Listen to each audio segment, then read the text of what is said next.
What's happening? What's happening? What's happening? Welcome back to the Soundproof Hunger Room. It's your man's Collar Sean here with a little paint where it ain't, a little seasoning with some reasoning. You hear that nice, smooth, mellow voice. That's just how I'm feeling right now. But I'm sure before this show is over with, it's gonna raise a couple of octaves. How y'all doing out there today, man? 18th, how you feeling, brother? What up? I'm good, man. I'm good. Yeah. I'm good. Let's go. Okay.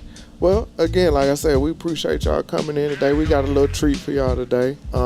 Actually, we're gonna dig into some stuff with a whole lot of insight and somebody that specializes in it. But you'll see it when we get there. I'm looking forward to it and having that conversation. But we got some things to talk about. And we ain't gonna waste no time. So we're gonna go on and jump right into it.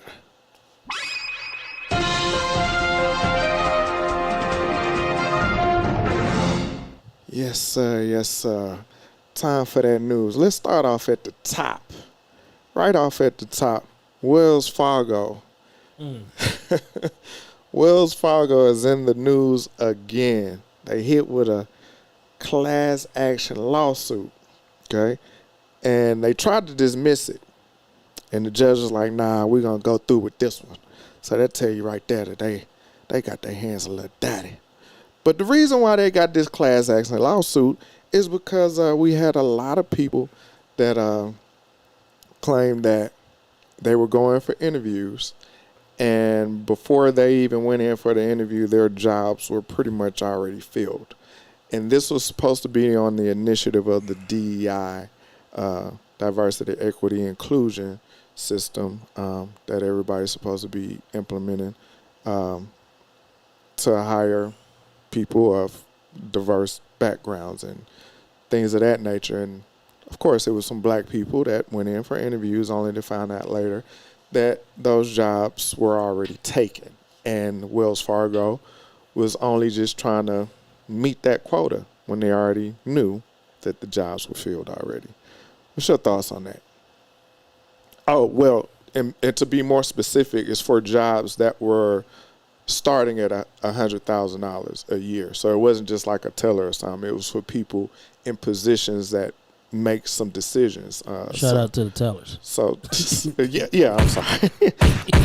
I did kind of just... Yeah. Shout out to the my tellers. bad. Shout out tellers. Dang, thanks for checking me, brother. But we'll just keep it at the people that was starting out at $100,000 a year coming in. Those were the jobs specifically that they were going for. What you got, 8? I don't know, man. I see this kind of activity and everything. So, I mean, I'm kind of numb to it. We see it in sports. We even see it at, our place of employment. Yeah. It happens, man. It happens. Like, do we do it as well?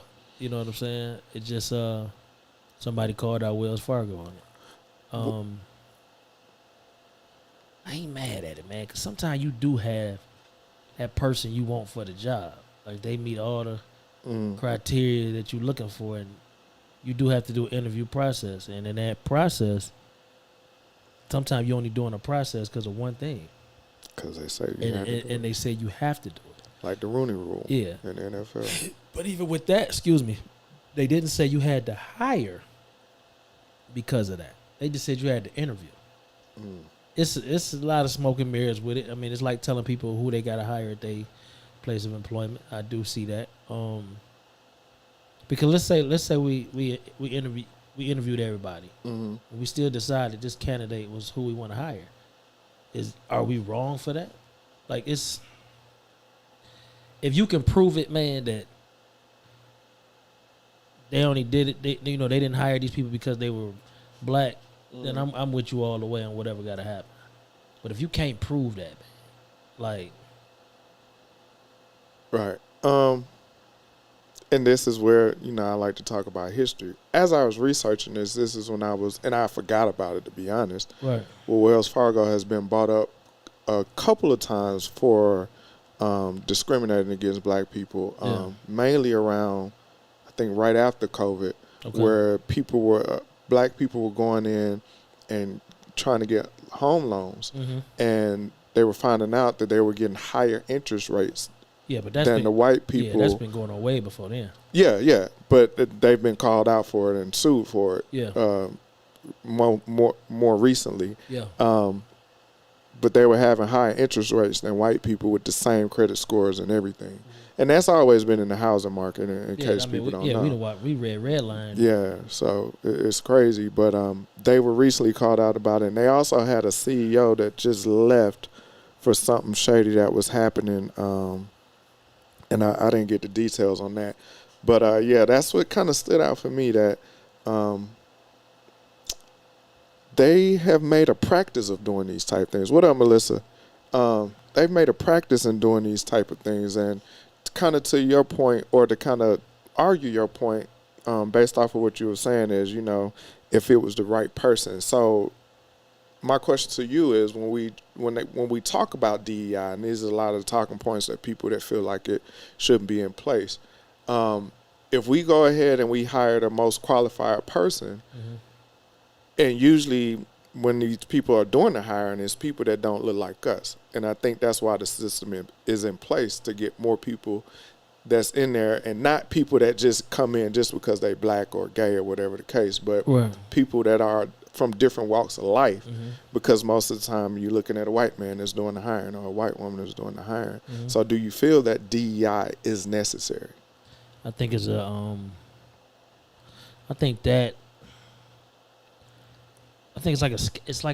a fill a quota kind of thing. You know what I mean? Like, I see a lot of people out of my job, man, that COVID got them in. You know what I'm saying? Yeah. And you know what I'm saying? It's like, I mean, you got hired based on the fact that you could pass the drug test. Like, it's been said that a lot of people that in this industry is because they passed the drug test. In that industry, you said something that I would ask that person, or did they not look? If this was something that their history has showed, why you want to work there anyway? That's a good point. Why you want to work there anyway? If the history is showing that, why you want to work there anyway? Do I think DIY is necessary? Yeah. DEI, yeah, it's necessary. Yeah, okay. Because I mean, we do get the wrong end on the hiring and that stuff, but we can't have it both ways, man. That's my issue with it. You can't cry about it when it don't work your way, and then be okay when it go your way. Because who's to say that black people hire the most qualified person, and they might have white people come through their door? Do they get the extra bonus points, the affirmative action points? You know what I'm saying, based on their color, or creed, or whatever. You know what I'm saying? Like, we kind of got to stop that, man. Like, am I for affirmative action? I am. Can I cry every time I don't get my way? No. So you saying the race card is being thrown out too much? It's out there, but in this situation that you're calling, that you going with, the history doesn't show. Maybe you didn't know the history, right? You know what I'm saying? So I can't really blame you for that. But every time we don't get a job, man, we can't just say because I'm black. Yeah, I agree with that. You know what I'm saying? Like, we can't do that. Because now you make me look bad as a person that just want to walk through the door, and they already feel like, well, damn, he already gonna say if we don't hire him, it's because he was black. It might, Clyde might have had a better, something might have been some in his energy that day. His interview was better. Like, you don't know, but this is where we are. And literally the same thing happened with the NFL coaches. Yeah, like when the brothers was going and they were saying, well, they had already said they was going to get a job to such and such. With that, man, the majority of the of the company, of the players, the majority of the players is black. So for them not to have black head coaches is weird to me. You know what I'm saying? The way they move and their actions is totally different than this Wells Fargo thing. You know what I'm saying? Because a coach could be he could be 2-15 somewhere. And this coach ain't even had a shot at it. They're bringing the 2-15 coach over versus just giving, and that's anybody. Like, but it's real. It look real weird when you got most of the majority of your players is black, and this happens. It's definitely your skilled players. So it's like, you know. But I get it. I guess I'm numb to the whole, because we see it where we work at. Like, you'll see a post go up for a spot. Spot already, you know, they just had to do that. You know what I'm saying? So should we accept that? Like in certain arenas, you feel me? In certain arenas, no. If the history show they just ain't into hiring minorities, then that's one thing. But if you can't prove that, right, then maybe it just wasn't your day. Okay. Because let's say it's black people that work at this company, right? In all levels of this company. Then what you gonna say? You ain't got no excuse at that point. Like that's what I'm saying. Like if you can prove, if that's something you can prove, like y'all ain't got no black people in none of these offices, only workers. Okay, I can see that. But if it's black people, Latino people, Asian people throughout this company, what you gonna say? Yeah, I feel like for it to be a class action, so that mean that ain't one or two. Yeah, people. they must have stayed. Their history didn't show that they just don't do it. But it's just sometimes you got to understand it wasn't your job wasn't for you. Yeah, I'm with you on that. Moving on to the next one. This one, me and you talked about it, but we didn't know we was talking about it before.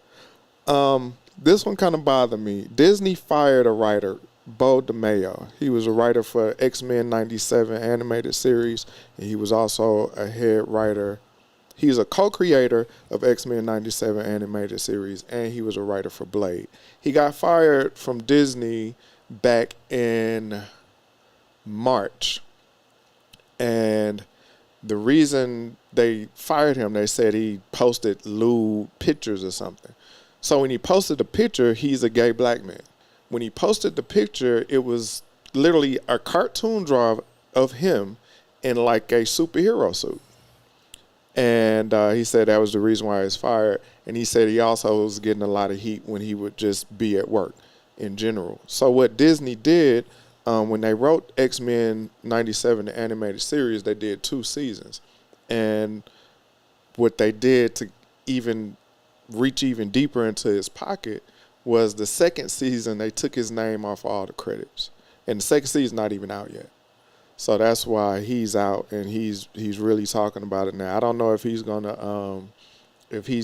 to sue or try to get some kind of compensation, but I know the writers, and I saw another thing about writers, about how much they make, and when actors put their names in the writing credits, how much money it takes away from the writer.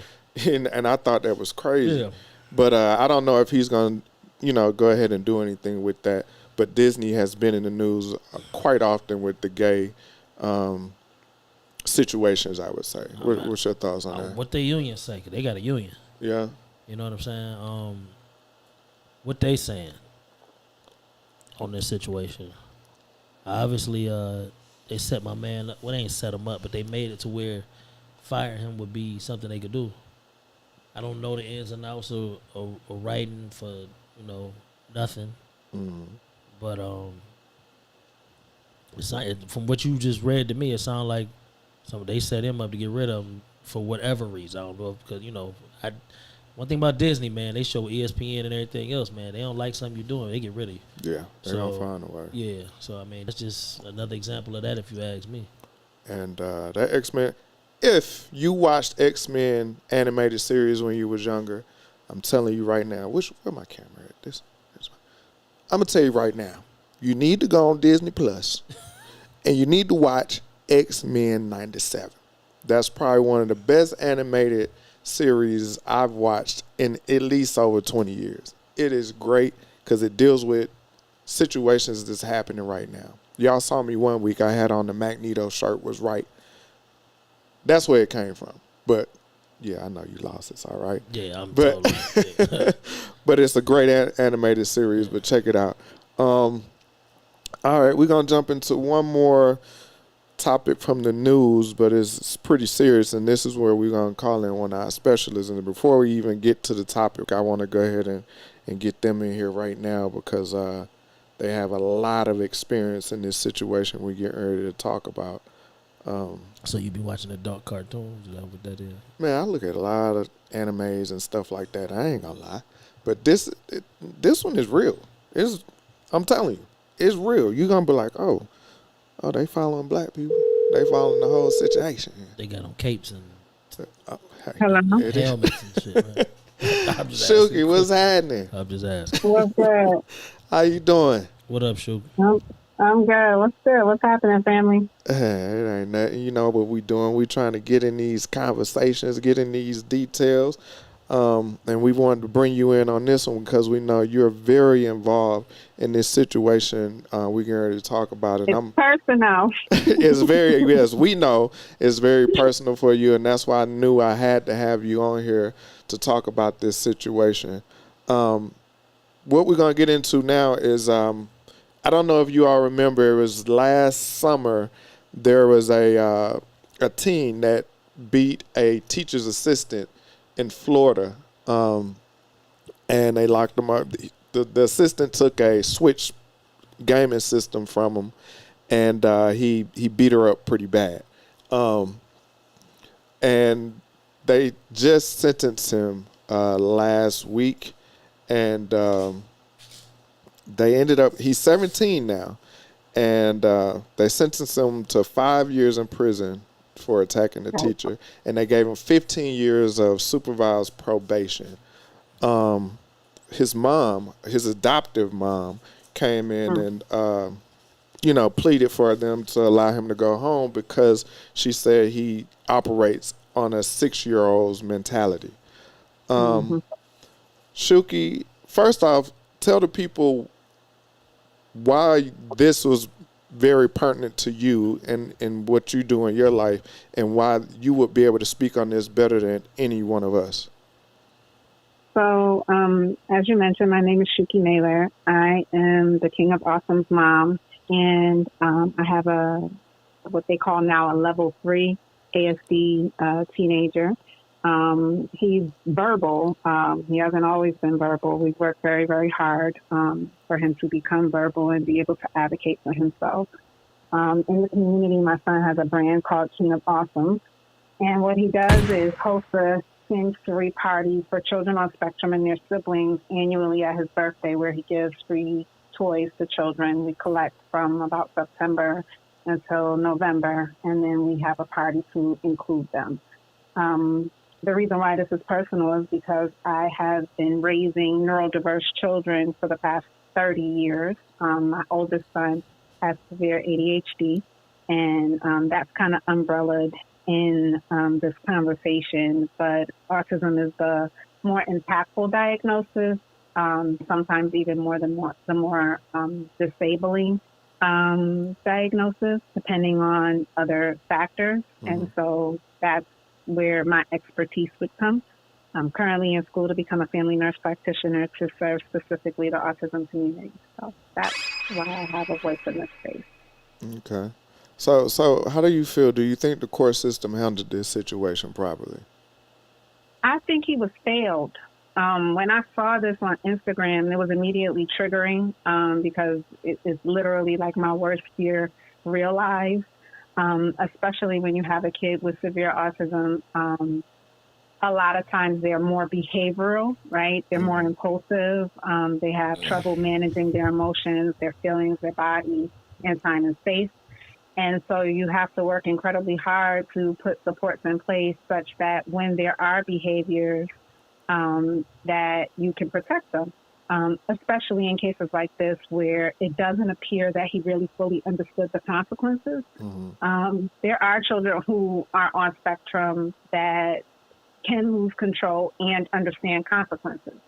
And so those specific individuals do deserve some kind of consequences. But from what I understand in this circumstance, this was a very isolated situation. He had never experienced or behaved like this to this extreme before.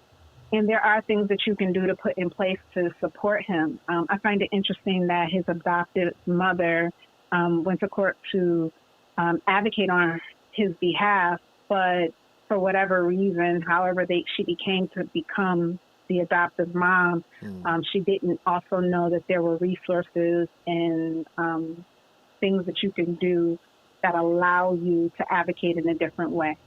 So what I'm speaking of specifically is guardianship and conservatorship, right? Okay. And what that means is that when the child turns 16 legally, right, we know that if you get into trouble at 16, you can be tried as an adult, depending on what court system you live in, and especially if you look like us, right, if you're black or brown. Right. When you have conservatorship or guardianship for your disabled child, meaning that you decide whether or not they could have consented in those circumstances, it allows you to advocate for them in a different way, as opposed to kind of letting him have a lawyer and the lawyer be the only advocate.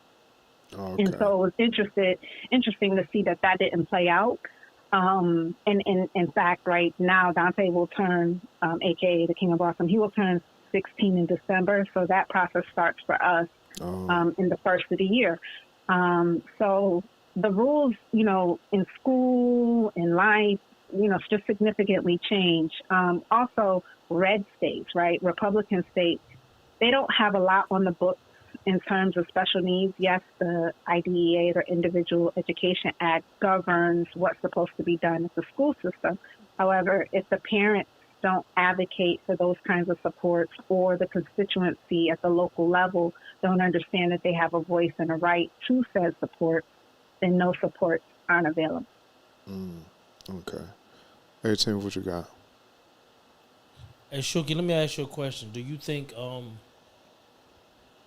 with him being on this level of the spectrum, that I don't know what's in place for the school, but do you think they should? Because it seemed like he was just walking the halls like like a normal kid. Do you think they should have the special ed classes where they always isolated to where professionals can always, handle them? Because I don't think the teacher was in the position, as far as, I'm not blaming her, but she probably was a regular teacher. And so when she took the device, she took it from a student that she seen in the hallway. She didn't take it from this young man who she knew was autistic and he might flip out or something like that. She just took it from a student. Do you think, like I said, I can't speak for the school, because I remember when I was in high school, we called it the kids under the stairs, because they had a classroom, and that's where they were all day. They didn't go to lunch with us. They didn't go have gym with us or anything. They were just. Do you think that should be in place? And the kids that goes to these public schools, should have to be in these classes? Right. So your question is multifaceted. So I'll start with the slogan that we use for King of Awesome: if you want inclusion, you have to include them.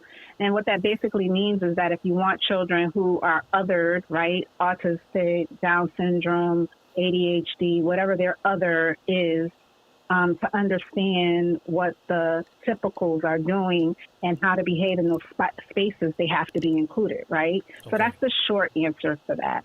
The longer answer for that is they do have opportunities to be separate but equal, but it doesn't necessarily equate to a robust education.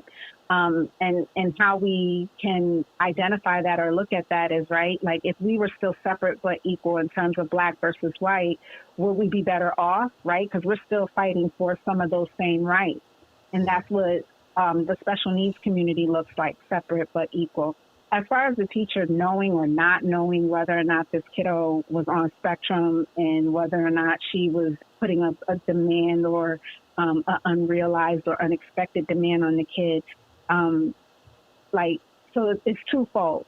I understand the need for classroom management, but I also understand the need for autonomy. And her not being a special ed teacher does not diminish his rights. But what she right? Okay, even with that though, when you go to school, there's rules, and during class, a switch is not part of the curriculum. That's not true. That's not necessarily true. I've been out of high school a very long time, so let me speak from that matter. I've never, and when I was in high school, we couldn't even walk the halls with a CD player, with a Game Boy, any of that stuff, because it had nothing to do with school.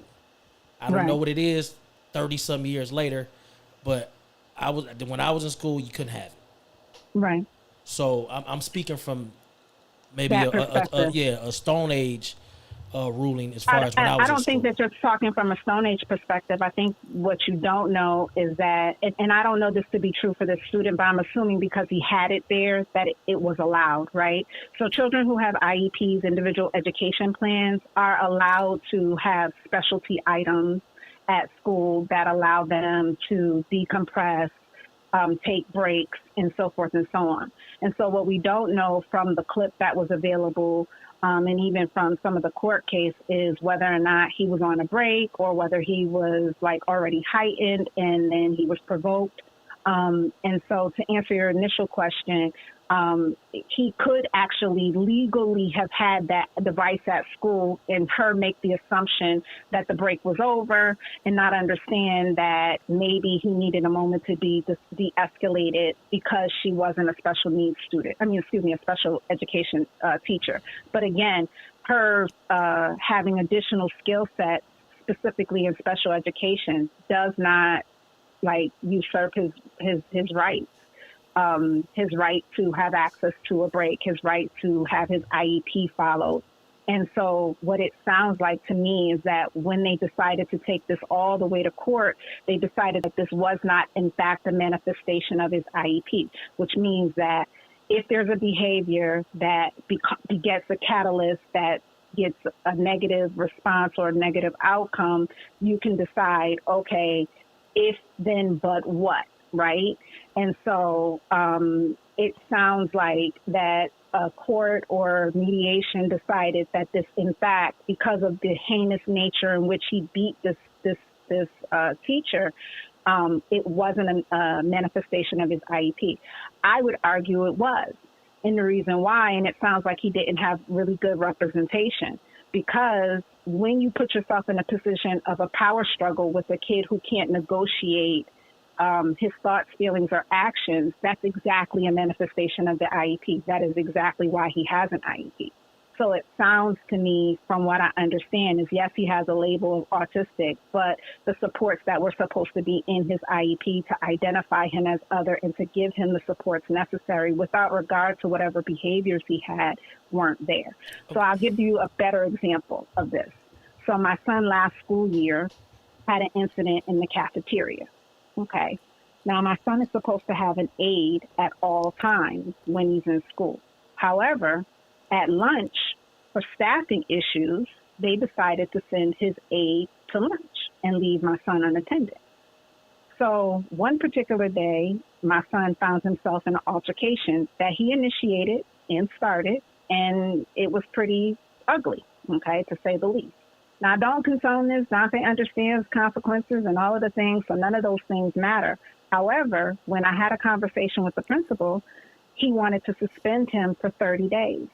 And so because my son understands consequences, I was willing to allow him to be suspended. Now, hear me when I say I was willing to allow him to be suspended. I did not have to choose that because they were already in violation of his IEP. But because he understands consequences, I wanted my son to understand that I don't condone this behavior and that he has to maintain his body at all times. Hitting is never okay, period, right? He can't be hit. He can't hit others. And that's how we operate. That said, me and the principal literally got into, and I don't know how free language can be, but we got into a FAFO type situation where he literally was going to lose his job behind walking on the lines and the rights of my son. So I say all of that to say, if this kid's IEP was a robust living document, the adoptive mom would have had more of a leg to stand on and to never even have to get it to court. I think they ended up in court because the lady suffered. She broke a broken rib. Yeah, she was concussed. Doesn't matter. My son broke a teacher's nose at 5.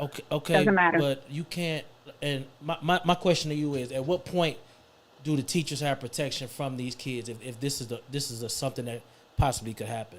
Because you to me, and I'm not speaking for you, you're kind of saying like, well, it's an allowance for it. yeah, it's okay, like No, for that to happen. no, I'm not saying. I'm not saying it's okay. I'll let you speak. Yeah. Let me speak. Yeah, no, I'm not saying it's okay. Let's back up to what you said. What's allowed in school? I'm speaking from a stone age. I know I took things to school I had no business taking to school. I know this, so I'm speaking for myself. I don't know if you have. You might have been somebody that always follow the rules. I don't know. Nope. But so when you say that, it's for me. It's like saying that it's an allowance. But if we have allowance for certain kids, because you did say if they want to be in with the regulars, they got to do as the regulars do. So with that being said, if we're gonna have a certain allowance, if we're gonna throw things in, well, just because of this, just because of that, shouldn't those kids be isolated because of situations like this? I don't know what you could tell me if I'm put in a situation to where I'm doing my job. I feel like I'm doing my job, and then a kid strikes me. I don't know if you can tell me, oh, you should be okay. You should let that go because this kid has issues. Well, like you said with your son's supposed to have somebody with him when he goes to lunch. The school failed on that. You've done everything in your power for that to happen. You know the rules. You know everything. The school failed.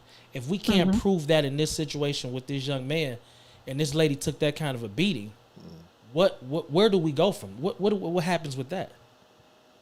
So, okay, maybe if I give you a different experience and we take the school out, because you're talking about what happens as an employee, right? So I'm a registered nurse.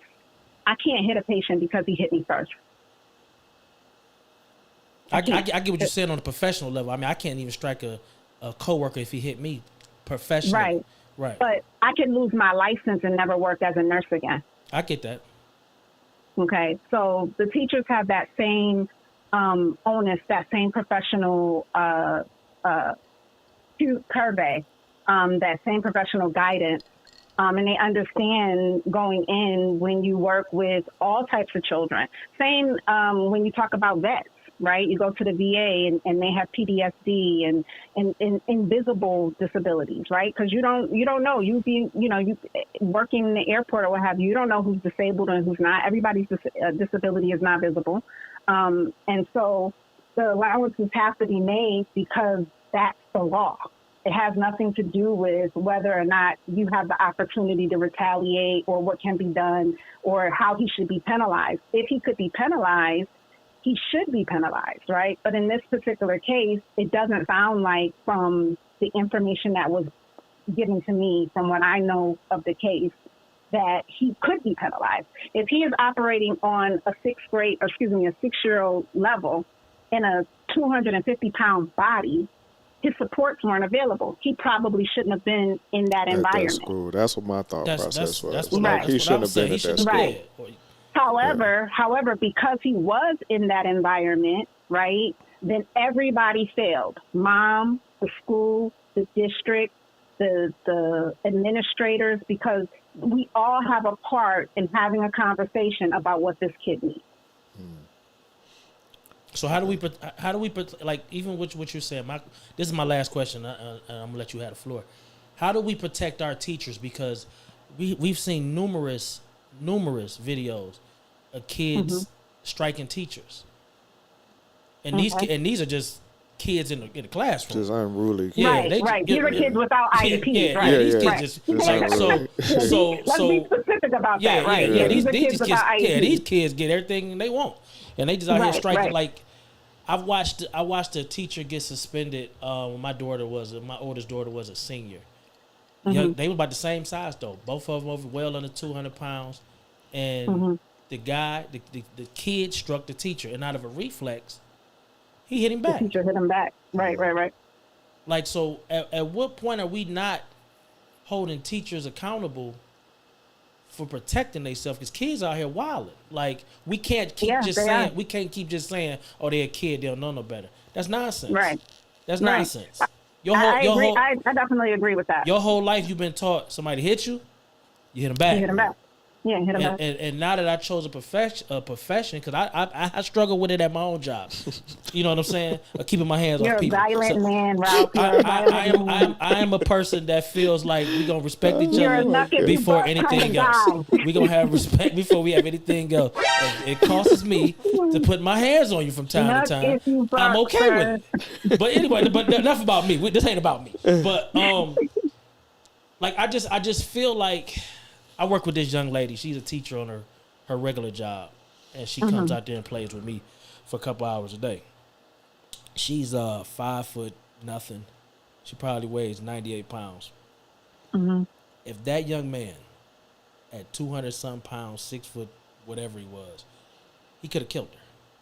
For sure. And with this being a tendency, I'm gonna call it a tendency to happen. How do we protect? How do we protect both?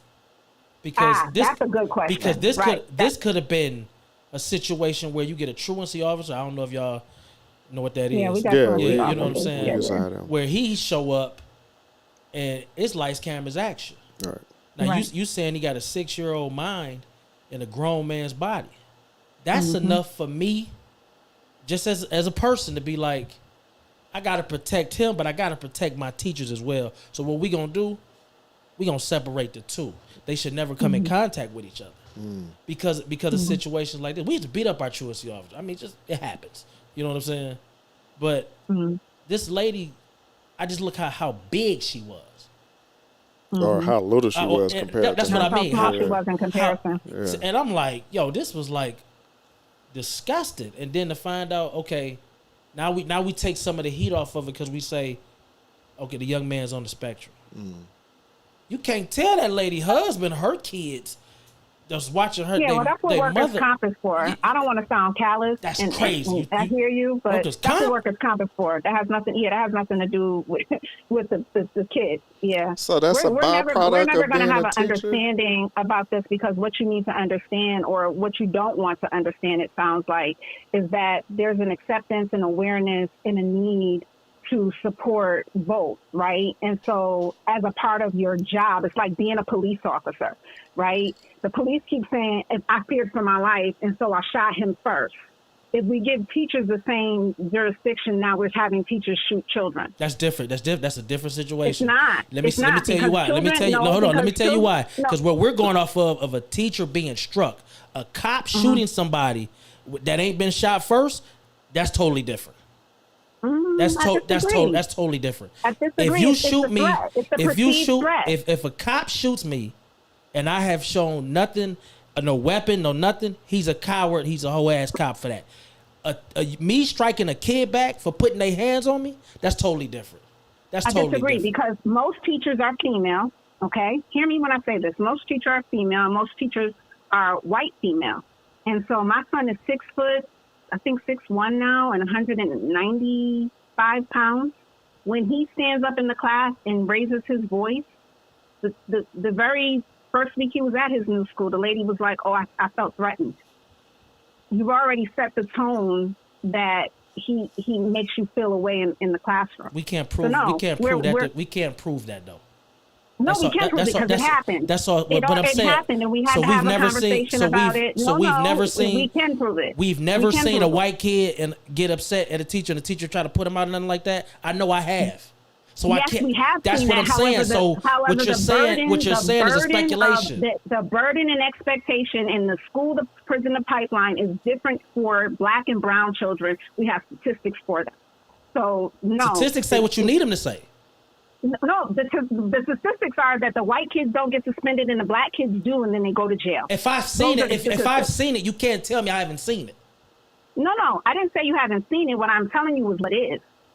You telling me what it? I'm telling you what it is too. I'm telling you I've seen it happen. Okay, well, I don't know what happens in Detroit and in Atlanta. What I'm telling you is in New York. Bottom line is 250-pound white kids with the same diagnosis as my son would have never been suspended or even threatened to be suspended for what happened for him. It just doesn't happen. It just doesn't. Same with there's suburban schools here that have way worse statistics than inner city in terms of suspension, knives, guns being brought to school, but those things are not highlighted on the news, but in the inner city it is. So, no, there's a perception that already starts. And so when we teach or when we say, how do we protect teachers, what we're saying is, how do we weaponize their job against a child? And what we have to remember is without regard to their size, without regard to whether or not they're age or developmentally appropriate, there are all kinds of mitigating factors, including socioeconomic status. All of those things are the sum total of why this kid is here and how we got here, and he's still a kid. What penalty should happen to the kid? Let's just get out to the bottom of it. What penalty should happen to the kid? Teachers do not want to understand, let alone accept. I had a whole conversation early this morning with my son's lead teacher, and his exact conversation with me was, well, he does have one teacher that doesn't have a background in special education, and I'm concerned. That's what he said to me. So, no, there is an intrinsic bias that teachers have, and they don't have to take the extra courses, the continuing education credits to get certified, to understand, to accept, to be patient, to be kind. They don't have to. Some teachers don't become teachers just because they want to teach. That's some fail at administration processes, and they never get to wherever they thought they were going to go, so they're just there for a paycheck, like anyone else in any other profession. Do you think the kids should be punished at all? I do think that there are appropriate restorative justice punishments, if you want to use that word. Yeah, I do think that there are appropriate ways to correct behavior, but it doesn't start in the 9th or 10th grade. That starts in kindergarten. If you know what I mean, we have to have the same group think. But we if have the to first be reading action, the same words, like you said, this is the first time that they said the first time this young man enacted like that. So it couldn't have started back then. It started when he definitely had a propensity for violence. No, first of all, there's something called ABC. Okay, so he had a whole lot. He had a lot of he had a lot going on, disorders, right? Yeah, and nobody separated him. Antecedent behavior and consequence, right?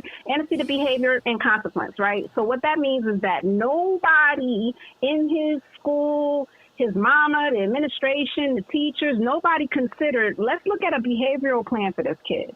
Why is he behaving erratically? Before he got to the point where you could take something from him and he behaved that reactionary, all of these things were signs. Shuki, let me ask you this, and then we're gonna wrap it up.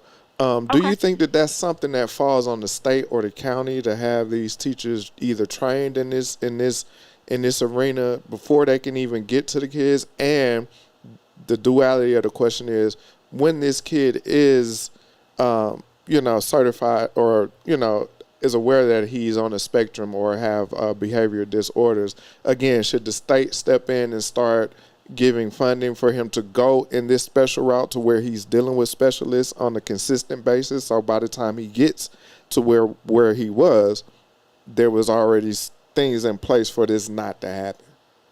So actually the school district gets, depending on your diagnosis and what your needs are, whether you go to school in district or out of district, the school districts get an additional anywhere between $30,000 to $120,000 per student, influx to be utilized for those kids' needs. What happens is the school district also gets to determine how to utilize that money.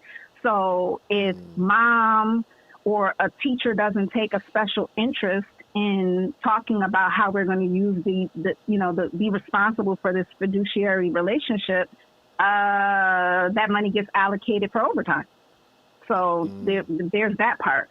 And as far as the teachers the state or local governments making a mandate for student or teachers to be educated, in a way that makes sense, there's limitations on that because that's what we call professional development, right? So you can't make anyone in any particular job, no matter where you work, become an expert in this particular specialty.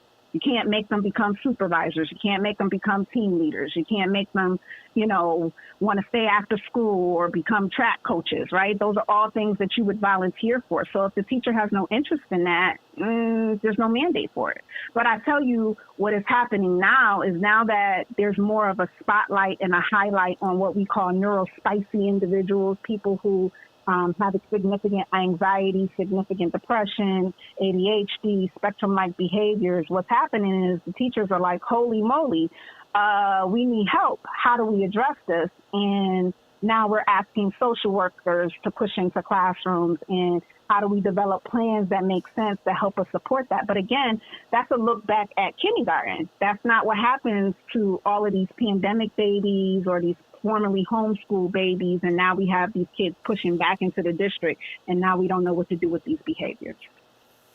Okay. Well, before you get out of here, tell the people where they can reach your foundation, King and Awesome. And I also just saw that he's doing a shoe drive right now. So every year with our church, we help collect new and gently used sneakers for True Bethel Baptist Church in Buffalo, New York. And if you want to send us new or even gently used sneakers, you can send them to 907 East Ferry, Buffalo, New York, 14211. But if you want to support the King of Awesome, you can support the King of Awesome at kingofawesome.com. That's KINGAUSOME. Thank you, Sugie. Hey, Tim, what you got? Thank you for your time, Sugie. It's always a pleasure. Always. I love you guys back. Appreciate you, Sugie. You be easy. All right, talk to you soon. Bye. All right. We jumped all the way up in there, didn't? Yeah, I mean, it's a very interesting subject. You know what I'm saying? I have, grandchildren that also are children of autism. Mm-hmm. And if they get out here, you know what I'm saying, the world ain't as forgiving as we want it to be. Yeah, that's a very slippery that's slope. Why, you know what I'm saying, it's very it's an interesting conversation. I'm glad she called in with her input. Yeah. Dang, I almost don't want to go into this other one, but I'm a mess with it a little bit. All right, the other day I was looking at a clip of two guys debating. One was a Christian and one was Lil Steve Harvey. Y'all know who I'm talking about. Lil Steve Harvey. He be pandering to women and me be yelling on the. I know you're talking about. Are you talking about tonight's conversation? Yeah. So they were having a discussion, and one question that I had, because basically they were saying, the Christian guy was saying that dating's only purpose is to get married. And the other guy, right, and that was part of the debate. Yeah. So he was like, everybody don't date for the same reason. Absolutely not. And so the Christian guy was like, well, that's what you're supposed to do. Those are the principles. This is what the book says, and along those lines. And my question was, on top of that question, do you think that dating's only purpose is for marriage? Do you think you, as a Christian, should be able to push. As a what? As a Christian. Be able to push. As a black man? Your principles on everybody else. Oh, you speaking in general? In general. Oh, I thought you were talking about me. No. Oh, okay. Based off of the debate that I saw with these two guys.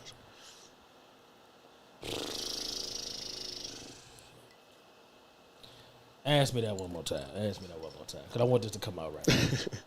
I don't want to offend nobody. Do you think, when you're dealing with a Christian, because I'm going specifically off of this debate. Okay. And he's coming from biblical sense and fundamental sense in his perspective. Do you think that he should be able to push his beliefs on you because he's coming out of this book per se? Yeah, he got Christian mingle.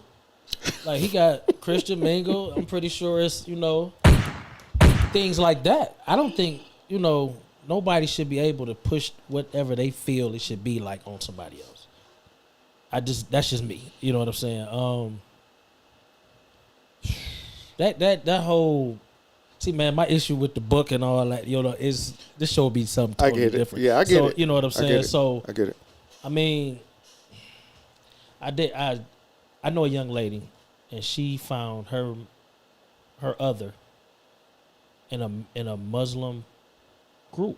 Mm-hmm. She doesn't even entertain,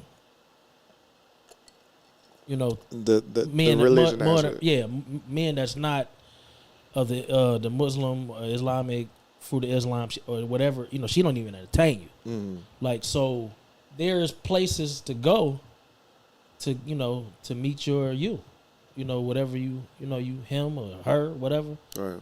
But you don't get to push that on us worldly people. Yeah. I will say. And to me, for him to go and just say that you shouldn't be dating if you're not trying to get married. You should let known your purpose is what you should do from the beginning.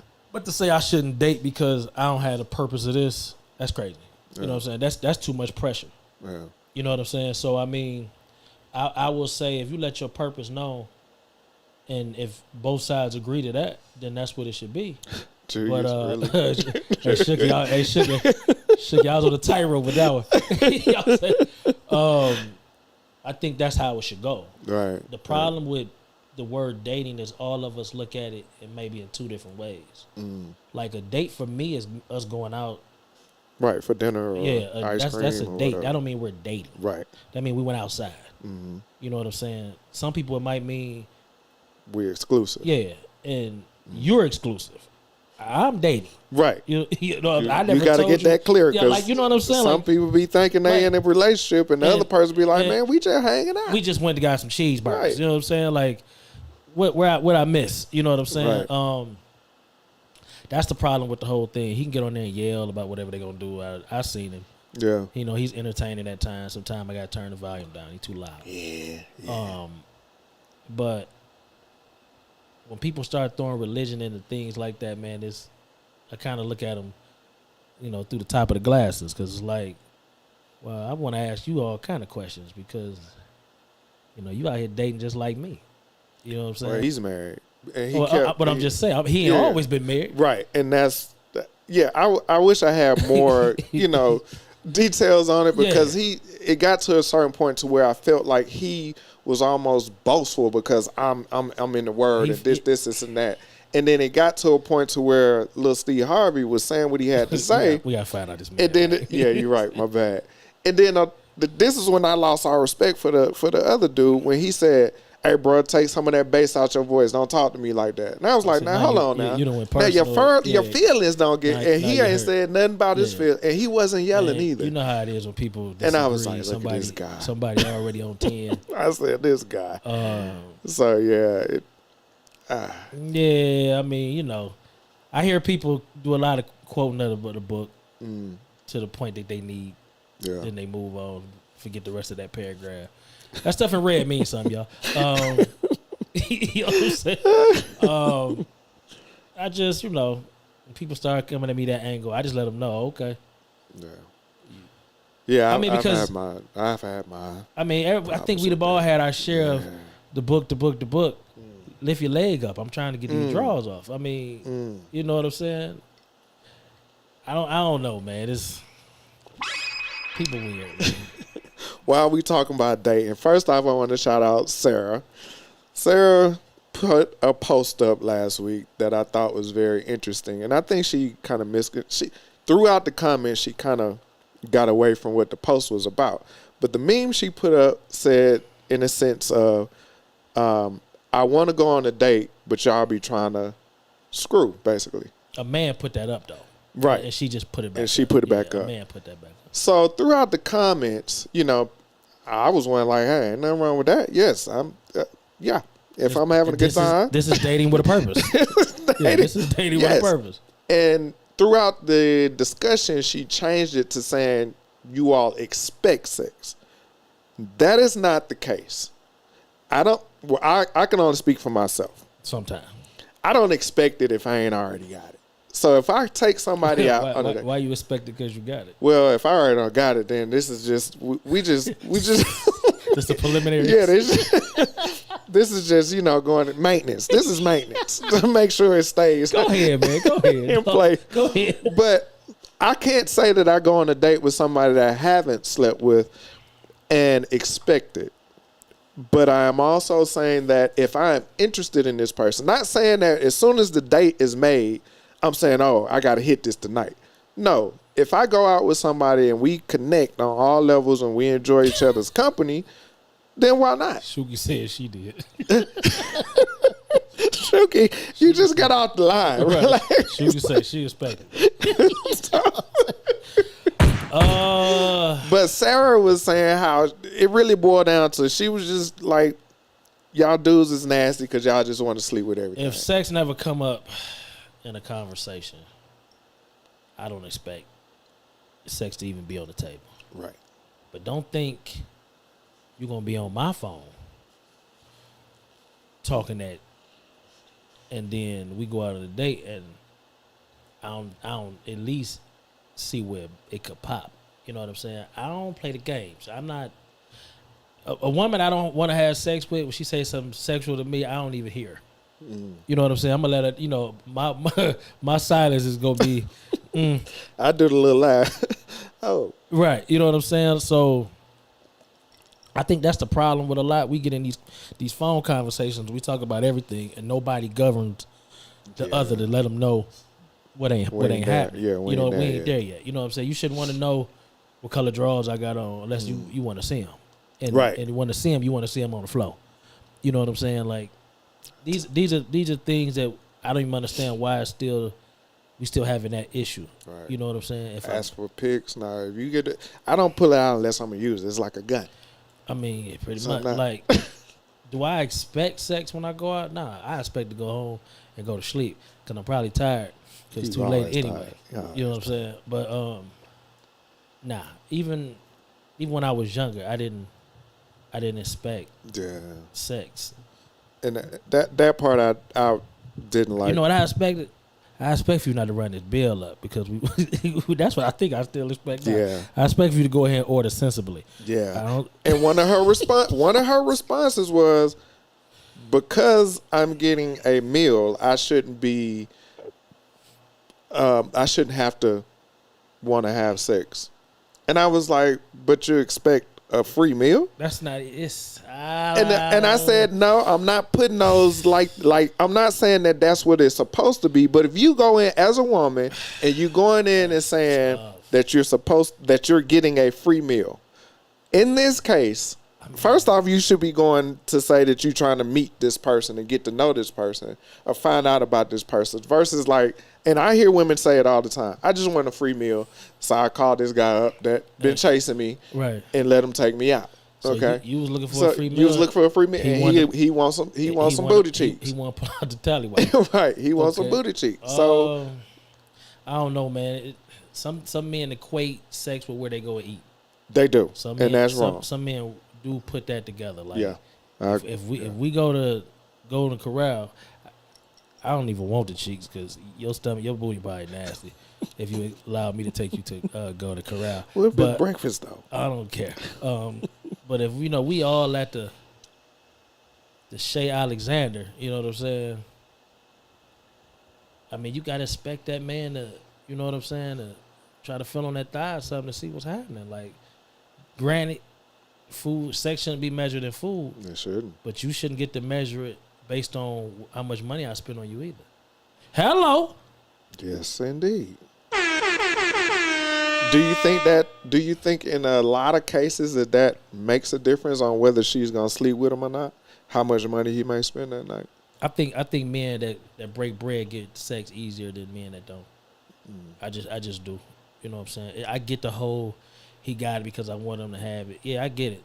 But you definitely want him to have it if he went out there and broke some bread. Yeah. You know what I'm saying? I just think that's why a lot of men work the way they do, where it's just money to them. They paying for the sex. Yeah. And if me buying you a lobster tail and a steak and get you to bend over, then everything happened the way it's supposed to happen. Like she said, fair exchange ain't no robbery. You know what I'm saying? Stop giving the game out for free, bro. What you doing? I mean, I'm just saying, bro. Like that's what you doing, bro. I mean, man, 20-piece wings might give me 20 piece. Give me an Oreo Blizzard. You know what? From Dairy Queen. I can't even eat 20-piece no more. Me neither. Yeah, I can't even eat that Me no neither. more. I get you 10. And that's with no fries. But I'm just saying. So I mean, I'm tired of the argument of when is sex on the table. Sex on the table when y'all both decide as adults it's time to get down. I don't care when it happened. Like, if you take her out, everything's a gamble. Yes, it is. You took her out. She didn't want to have sex with you. You ate too. Then go call that other person that you know gonna give you some sex and be done with it. Right.